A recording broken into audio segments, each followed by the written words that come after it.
नमस्कार, आदाब दोस्तों। भोपाल की गुलाबी ठंड में, गुलाबी शाम में आप सबके सामने मैं किस्सा लेकर हाजिर हूँ। मैं चूड़ी की तरह टूट गई और आईने की तरह जुड़ी।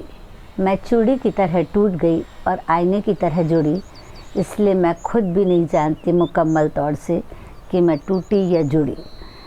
मुकम्मल शब्द के मायने से ये समझिए कि जब हम पैदा होते हैं तो हम खुद भी नहीं जानते कि मुकम्मल शब्द का मायने होता क्या है।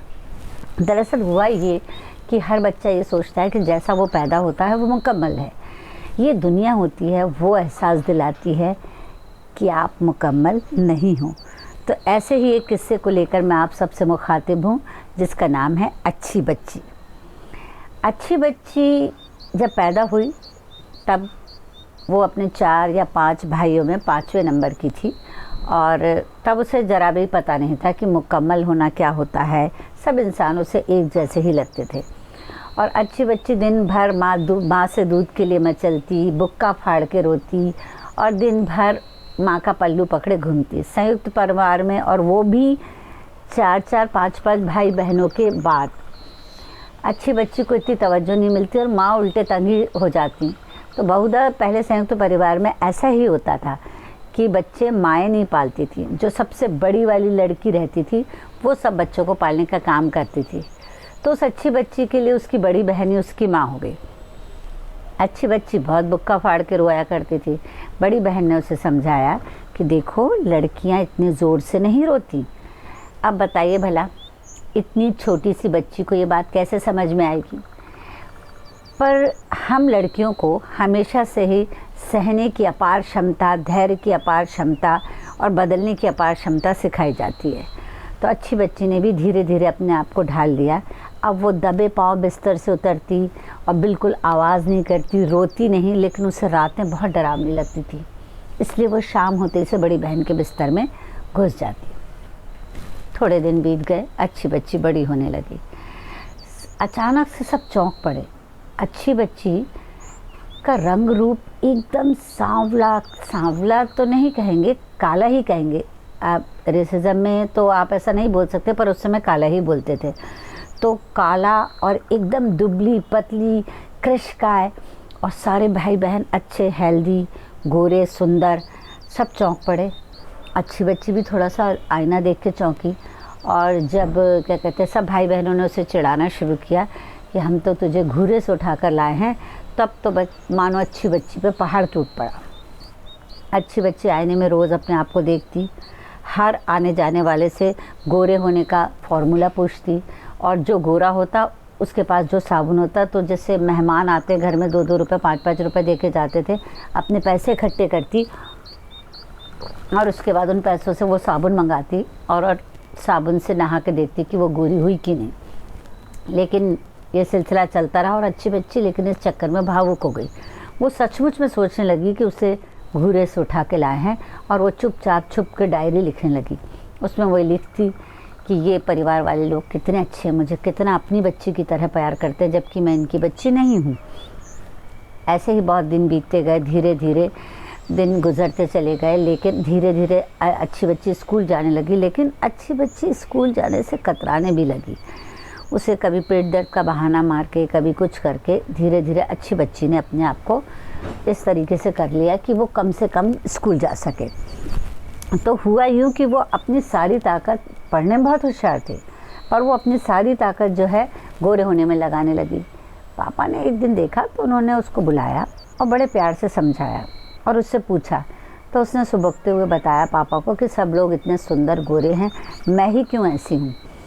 तो फिर पापा ने उसे समझाया कि बेटा, रूप रंग से कुछ नहीं होता, तुम अपने अंदर गुणों की सुंदरता बढ़ाओ। गुणों की सुंदरता से जो चेहरे पर तुम्हारे चमक आएगी, उससे तुम बहुत खूबसूरत लगोगी। अच्छी बच्ची ने कोई गुण नहीं छोड़ा।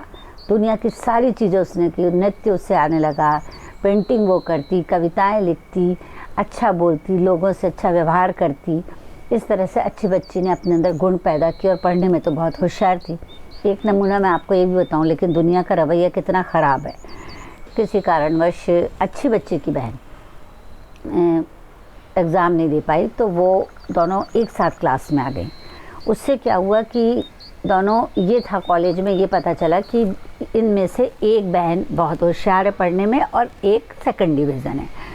पर चूँकि वो बड़ी बहन बहुत खूबसूरत थी, अच्छी बच्ची बेचारी, उतनी सुंदर दिखती नहीं थी, प्रेजेंटेबल भी नहीं थी, क्योंकि उस समय कॉलेज में नए नए आए, कौन उस समय के ज़माने, हमारे समय के ज़माने में तो कोई ऐसे सज वज के नहीं जाता था और बहुत मतलब बच्चों की तरह ही रहते थे। वहाँ हॉल में पहुँचते ही से सबकी परीक्षा लेने के लिए सर ने सबसे पहले पूछा क्वेश्चन कि कोई क्वेश्चन पूछा, केमिस्ट्री का था। तो उन्होंने उससे पूछा कि भाई, उन्होंने बड़ी बहन से कहा कि क्योंकि वही सुंदर दिख रही थी, उन्होंने सोचा ये सुंदर है तो यही होशियार होगी, तो उन्होंने उसको खड़ा करके पूछा कि इस क्वेश्चन का आंसर बताओ। वो नहीं बता पाई। फिर अच्छी बच्ची ने हाथ उठाया और उसने सवाल का जवाब दिया। फिर धीरे धीरे पापा की बात सच होने लगी और धीरे धीरे ये समझ में आने लगा कि ये सब की गुणों से लोग उसे पहचानने लगे कि अच्छी बच्ची ही वो लड़की है जो बहुत होशियार है पढ़ने में। तो इस तरह के किस्से उसके जीवन में चलते रहे। अच्छी बच्ची आजकल क्या करती है? अच्छी बच्ची आजकल किताबें लिखती है, नज़में लिखती है, समाज सेवा करती है, सबकी मदद करती है, खाना बनाने की शौकीन है, बच्चों की देखभाल करती है, 57 साल की उम्र में भी बच्चों की तरह रहती है और खुश रहती है कहना चाहिए। लेकिन लोगों का नज़रिया अभी भी नहीं बदला। लोगों का नज़रिया वही है जो पहले था। आपको बताऊं, पर अच्छी बच्ची को इन सब चीज़ों की परवाह नहीं, क्यों कैसी दिखती है, क्या करती है। लेकिन मैंने उस अच्छी बच्ची के लिए एक नज़्म लिखी थी, तो मेरा बड़ा मन है कि मैं वो नज़्म आपको सुनाऊं। नज़्म कुछ इस प्रकार है कि वो एक